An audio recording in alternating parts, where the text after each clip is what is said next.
Samajwadi party के राष्ट्रीय अध्यक्ष पूर्व मुख्यमंत्री नेता प्रतिपक्ष अखिलेश यादव जालौन के उरई पहुंचे, जहां उन्होंने सपा के संस्थापक सदस्य पूर्व मंत्री सपा के पूर्व जिलाध्यक्ष इंद्रजीत सिंह यादव को श्रद्धांजलि दी। साथ ही साथ उन्होंने मणिपुर की घटना पर केंद्र की मोदी सरकार तथा प्रदेश की सरकार पर जमकर निशाना साधा।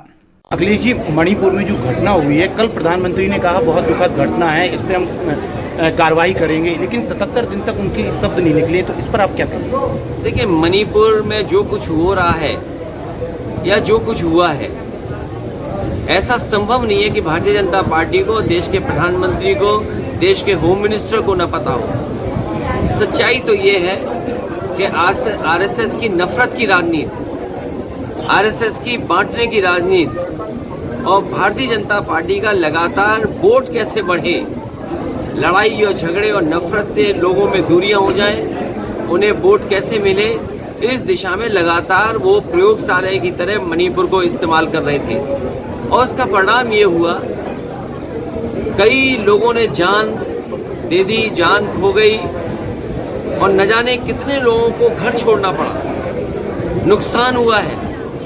और जिस तरह की तस्वीरें आई कि एक महिला को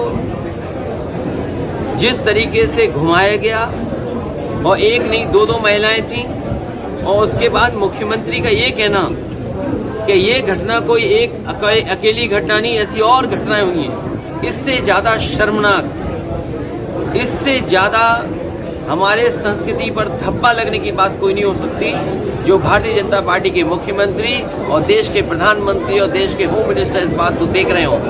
जो मणिपुर में हुआ है, ये इतने दिनों के बाद तस्वीर आई।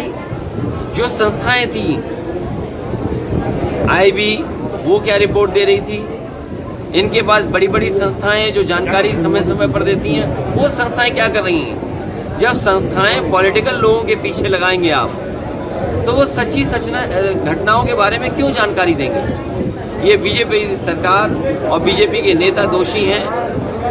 वहाँ पर जिन लोगों ने इस तरह की घटना की है, कार्रवाई हो। और आपके माध्यम से यही अपील होगी मणिपुर की जनता से कि झगड़ा, हिंसा, एक दूसरे के खिलाफ नफरत फैलाने से कोई रास्ता नहीं निकलेगा। मिल बैठ करके और जो समस्याओं का समाधान कर सके, वैसे वहाँ के लोगों को समस्या का समाधान के लिए सोचना चाहिए। संसद में आज राजनाथ सिंह ने कहा है कि हम चर्चा के लिए तैयार है संसद में इस मुद्दे पर। चर्चा के लिए तो तैयार होना ही पड़ेगा। लोकतंत्र में आप किसकी जबान दबाओगे? आप कितने कैमरे बंद करोगे? कितनी सूचनाएं रोकेंगे? और फिर ये चर्चा या कार्रवाई पहले होनी चाहिए थी। आखिरकार सरकार ये सब घटनाएं क्यों छिपा रही थी?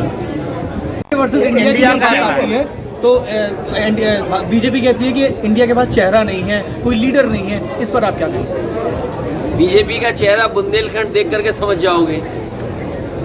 चेहरे की जरूरत है कि आपको काम की जरूरत है जी।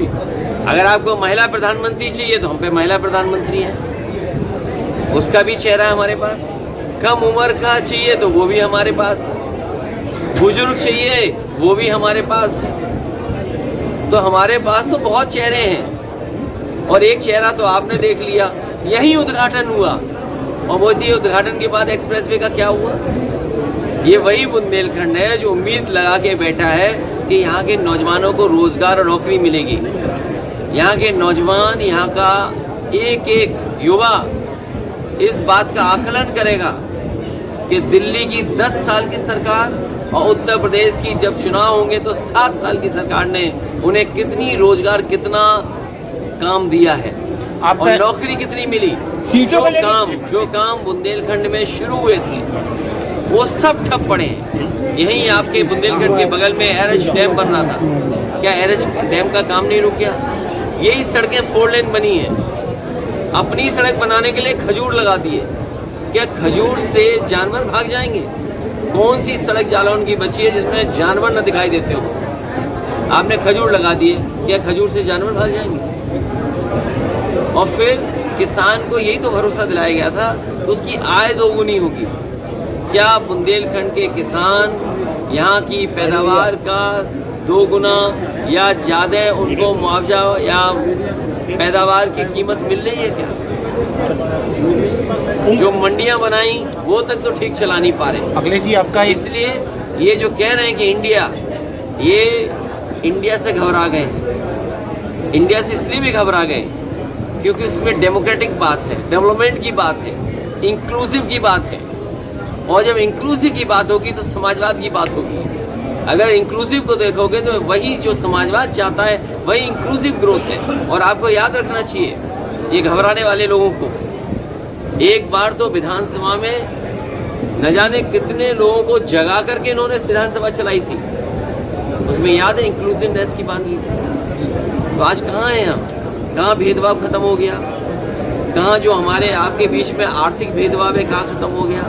जातियों का भेदभाव कहाँ खत्म हो गया? तो अगर हम इंक्लूसिवनेस की बात कर रहे हैं तो हम सबको साथ लेकर के चलने की बात कर रहे हैं।